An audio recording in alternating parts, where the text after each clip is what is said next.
I've been mainly involved in working with small, medium-scale enterprises, small groups, trying to assist them to improve quality, reduce losses, and ultimately make their businesses more efficient through tapping into better, higher value markets.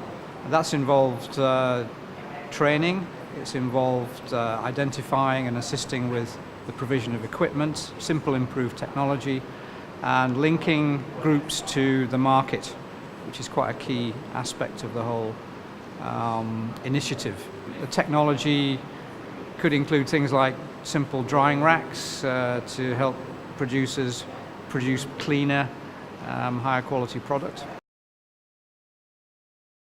Some of these groups now are able to produce better quality products and supply these higher value markets. For example, there's a group on Zanzibar, Wasapo, who we assisted to produce better quality anchovies, packaged, labelled, simple value addition, and they're now supplying on a regular basis markets in Zanzibar, and they've also recently found a market on the mainland in Tanzania.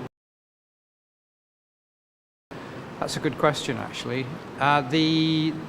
The issue which springs to mind is the issue of why fish spoil, why the quality of fish deteriorates, and why fish can become unsafe to eat. So that fundamental understanding of spoilage, quality deterioration, I think is quite a good place to start in many small-scale fishing communities, and also with small medium enterprise.